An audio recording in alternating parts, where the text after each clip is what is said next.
रक्षाबंधन रक्षा के लिए भाई की कलाई पर बांधे जाने वाला एक धागा, जो कहने को तो धागा होता है, लेकिन एक बहन के लिए वो किसी सुरक्षा कवच की तरह होता है। बहन का विश्वास होता है कि जीवन के किसी भी कठिन डगर में भाई उसका साथ देगा, और इसी विश्वास के साथ एक बहन हर साल अपने भाई की कलाई पर एक धागा बांधती है, जिसे रक्षाबंधन कहा जाता है।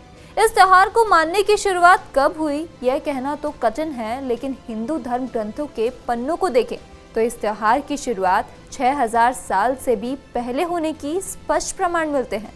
वहीं इतिहास के पन्नों को पलटे तो ऐसा लगता है कि रक्षाबंधन की शुरुआत राजस्थान से हुई थी। वैसे तो ये त्योहार हिंदू धर्म का त्योहार है, लेकिन इतिहास में एक वक्त ऐसा भी आया जब इस त्योहार के लिए दो धर्मों को एक कर दिया। जी हाँ, एक हिंदू महिला की भेजी गई राखी की लाज रखने के लिए मुस्लिम शासक दौड़ा चला आया। आज रक्षाबंधन के मौके पर TV9 राजस्थान पर हम बात करेंगे राजस्थान में राखी से जुड़ी इस मशहूर कहानी के बारे में। नमस्कार, आप देख रहे हैं TV9 राजस्थान। मैं हूं आपके साथ पूजा शर्मा। ऐतिहासिक मान्यताओं के अनुसार मुगल बादशाह हुमायूं और राजपूत रानी कर्णावती की कहानी रक्षाबंधन के इस पवित्र त्योहार से जुड़ी हुई है। साथ ही यह कहानी रक्षाबंधन की कहानी के नाम से भी जानी जाती है। दरअसल रानी कर्णावती चित्तौड़ के राणा संग्राम सिंह की पत्नी थी। राणा संग्राम सिंह सिसोदिया वंश के राजा थे और राणा संगा के नाम से भी जाने जाते थे। उनके दो बेटे थे, विक्रमादित्य और उदय सिंह। आगे चलकर उदय सिंह के बेटे प्रताप मेवाड़ के राणा बने और महाराणा प्रताप के नाम से मशहूर हुए। राणा संगा की जब मृत्यु हुई तो उस समय उनके दोनों बेटे विक्रमादित्य और उदय सिंह बहुत छोटे थे और इस लायक भी नहीं थे कि राजपाट संभाल सके। फिर भी रानी कर्णावती ने मेवाड़ के सिंहासन पर अपने बड़े बेटे विक्रमादित्य को बैठाया और स्वयं राजकाज संभालने में उनकी मदद करने लगी। इसी बीच गुजरात के बहादुर शाह ने मेवाड़ पर कब्जा करने के लिए उस ओर कूच कर दिया। रानी कर्णावती को जब यह पता चला तो वह बेहद चिंतित हो गई। उन्होंने मदद के लिए राजपूत राजाओं से मदद मांगी, लेकिन उन लोगों ने कई शर्तें लगा दी। रानी के काफी सोच विचार किया और फिर मुगल सम्राट हुमायूं को राखी भेजकर उनसे मदद मांगने का निश्चय किया। रानी कर्णावती के इस निर्णय को जब उनके दरबारियों ने सुना तो वह हैरान रह गए, क्योंकि इसके दो कारण थे। पहला यह कि हुमायूं एक मुस्लिम था, इसलिए उन्हें संदेह था कि एक मुस्लिम के विरुद्ध हुमायूं एक हिंदू रानी की मदद क्यों करेगा, और दूसरा यह कि हुमायूं मुगल वंश के संस्थापक बाबर का बेटा था और बाबर व राणा संगा के बीच खंडवा में जबरदस्त युद्ध हो चुका था। उस युद्ध में घायल होने की वजह से ही राणा संगा की मृत्यु भी हुई थी।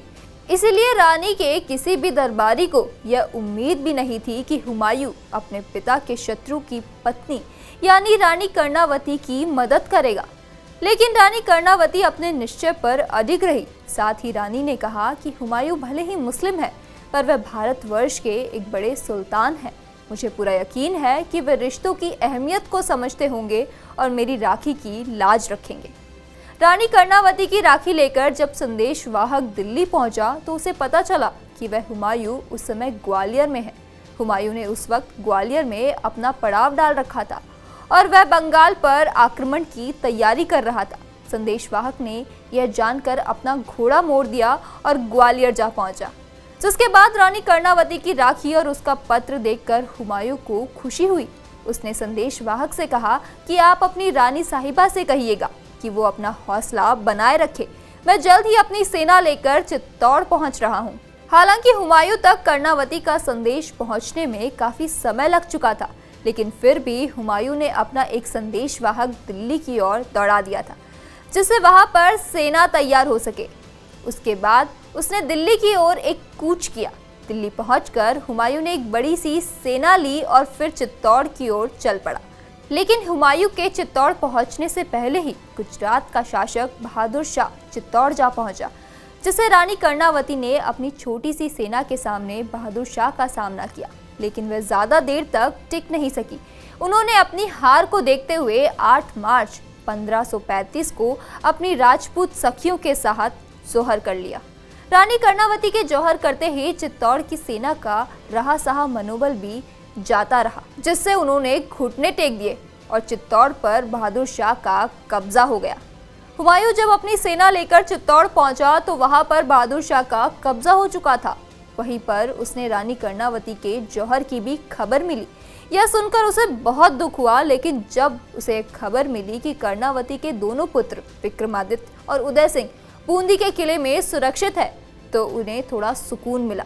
हुमायूं ने कर्णावती की राखी की लाज को रखते हुए बहादुर शाह को चित्तौड़ से मार भगा दिया।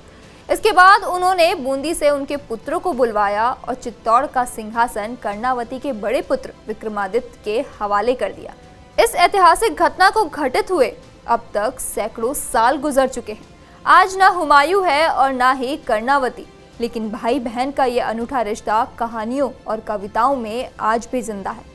हमें उम्मीद है ये रक्षाबंधन की स्पेशल वीडियो आपको पसंद आई होगी। आपको ये वीडियो कैसी लगी हमें कमेंट बॉक्स में ज़रूर बताएं। खबर को लाइक करें और ज़्यादा से ज़्यादा लोगों तक शेयर करने के साथ ही हमारे चैनल को भी सब्सक्राइब करें। साथ ही बेल आइकन बटन ज़रूर प्रेस करें ताकि राजस्थान से जुड़ी हर खबर आपको सबसे पहले मिल सके। धन्यवाद।